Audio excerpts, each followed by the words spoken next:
এই কাহিনীর শিক্ষা খুবই স্পষ্ট। সত্য অস্বীকার করলে পতন অনিবার্য। অহংকার বিনাশ ডেকে আনে, যারা ঈমান আনে তারা রক্ষা পায়। হযরত হুদ আলাইহিস সালাম ছিলেন একজন সতর্ককারী। এক জাতি ছিল যারা আকাশ ছোঁয়ার স্বপ্ন দেখত। পাহাড় কেটে তারা বানিয়েছিল প্রাসাদ, আর মরুভূমিকে করেছে রাজ্যের আসন। কিন্তু যখন অহংকার আল্লাহর জায়গা নেয়, তখন পতন শুধু সময়ের ব্যাপার। আজ আমরা শুনব সেই জাতির গল্প যারা ভুলে গিয়েছিল একমাত্র রবকে আর পেয়েছিল এক শ্বাসরুদ্ধকর পরিস্থিতি।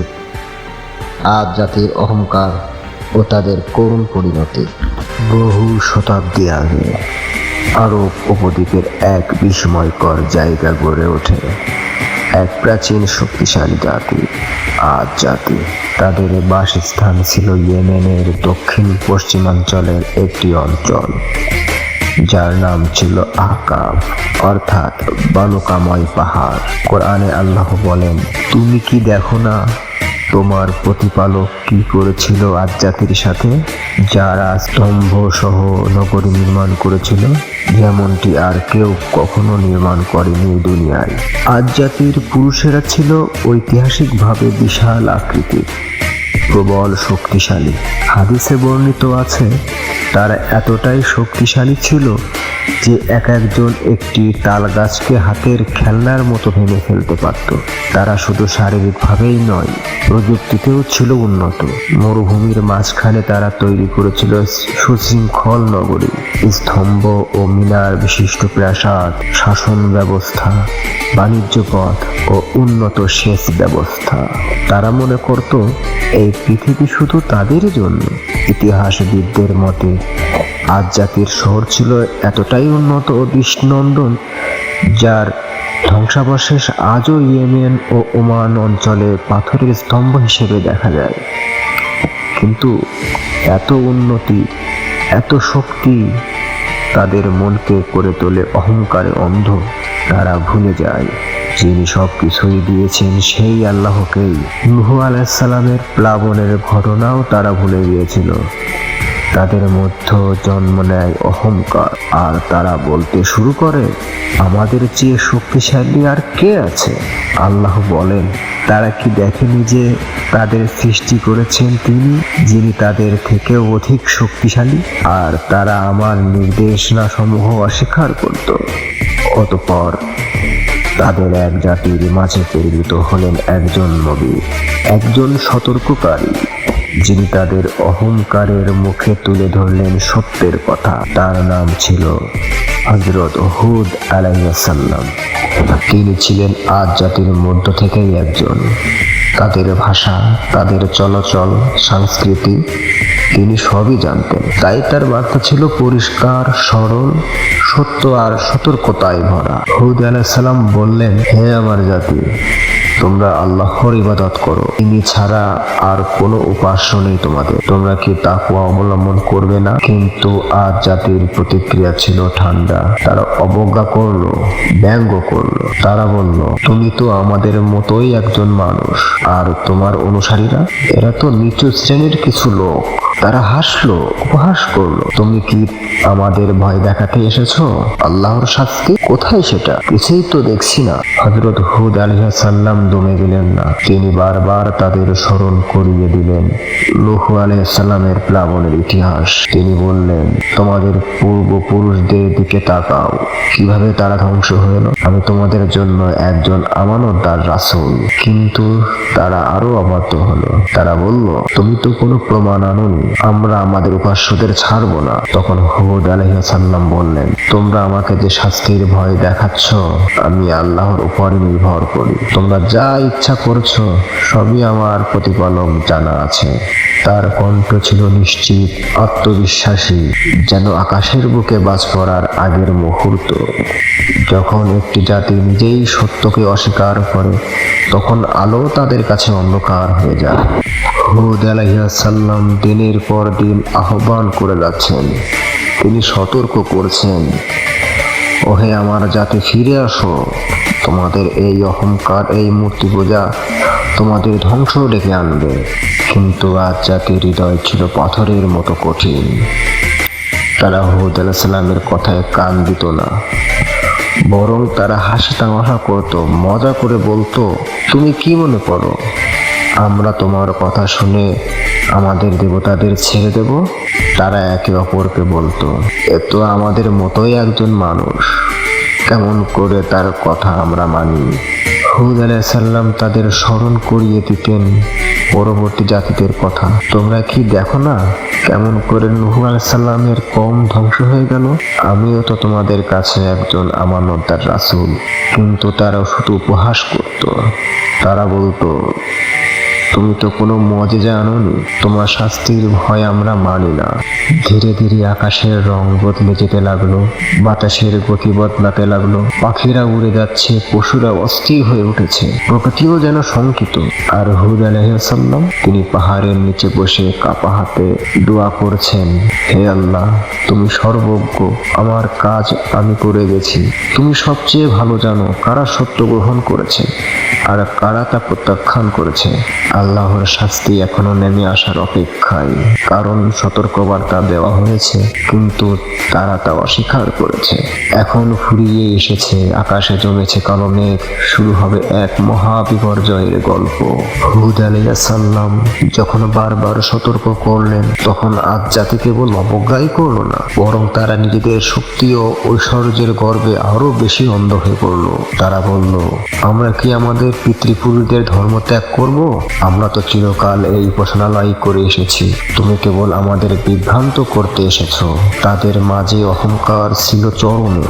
তারা বিশ্বাস করত এমন কেউ নেই যে আমাদের ধ্বংস করতে পারবে। হযরত হুদ আলাইহিস সালাম তাদের বললেন, তোমাদের দম্ভই তোমাদের ধ্বংস ডেকে আনবে। তোমরা আল্লাহর সীমা লঙ্ঘন করছো।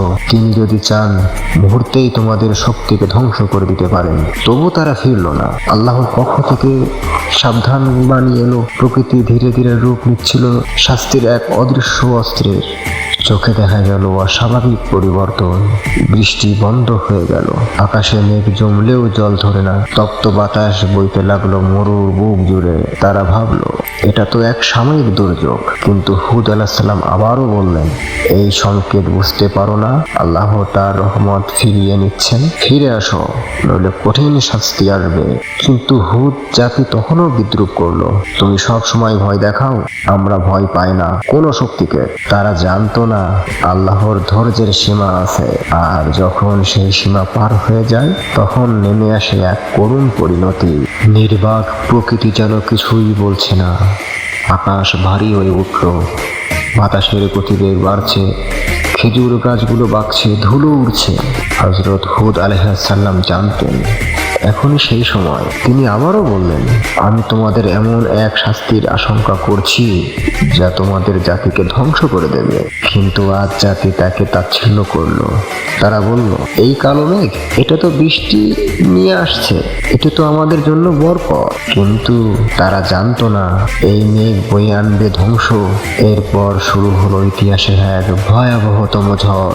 প্রচন্ড বাতাস শুরু হলো, যা দিনের পর দিন, রাতের পর রাত থামেনি। 7 রাত আর 8 দিন ধরে একটানা চলল সেই ঝড়। মরুভূমির গায়ে যেন আঘাত করতে লাগলো আসমান। বালুর ঝড় ঘর বাড়ি গিলে ফেললো, মানুষ ছিটকে পড়লো, গাছ উপড়ে গেল, অট্টালিকা গুড়িয়ে গেল। সেই ঝড় ছিল ঠান্ডা, ভয়ানক, নির্মম, কোনো করুণা ছিল না তাতে। আল্লাহ বলেন, আজ জাতির উপর আমি পাঠিয়েছিলাম এক ভয়ঙ্কর তাণ্ডবকারী বাতাস, যা 7 রাত ও 8 দিন একটানা চলেছিল। তুমি যদি সেখানে থাকতে, দেখতে তাদের অবস্থা যেন তারা ছিল উপরের ফেলা খেজুর গাছ। হযরত হুদ আলাইহিস সালাম এবং যারা ঈমান এনেছিল তারা আল্লাহর হেফাজতে নিরাপদ ছিল, কিন্তু যারা অবাধ্য ছিল তারা মাটির সাথে মিশে গেল। একটি মহা সভ্যতার পতন ঘটল, একটি অহংকারী জাতি মুছে গেল ইতিহাস থেকে। ঝড় থেমে গেছে, ধুলি আর ধ্বংসস্তূপে ঢাকা সেই জনপদ এখন নিস্তব্ধ। কোনো হাসি নেই, কোনো কোলাহল নেই, শুধু মৃত্যু, নিঃশব্দতা আর হারিয়ে যাওয়া অহংকারের স্মৃতি। কিন্তু একটি ছোট দল রক্ষা পেয়েছিল। তারা ছিল হুদ আলাইহিস সালামের সঙ্গে। আল্লাহর উপর যাদের ছিল অটুট বিশ্বাস, হযরত হুদ আলাইহিস সালাম তাদের নিয়ে নিরাপদ স্থানে আশ্রয় নিয়েছিলেন। তিনি নিজে প্রত্যক্ষ করলেন তার জাতির পতন, দেখলেন ধ্বংস, জানালেন কণ্ঠ, কিন্তু তার হৃদয়ে ছিল প্রশান্তি, কারণ তিনি জানতেন তিনি তার দায়িত্ব পালন করেছেন। এরপর হযরত হুদ আলাইহিস সালাম একটি গুরুত্বপূর্ণ বার্তা দিলেন রক্ষা পাওয়া সেই মানুষগুলোকে, তোমরা এই ধ্বংস থেকে শিক্ষা নাও, সত্যকে কখনো অস্বীকার করো না, অহংকার করো না, এক আল্লাহর উপরই ভরসা রাখো। এই দলই পরবর্তীতে নতুন করে গড়ে তুলল একটি ইমানদার প্রজন্ম, যারা শিরিক নয় তাওহীদে বিশ্বাসী ছিল।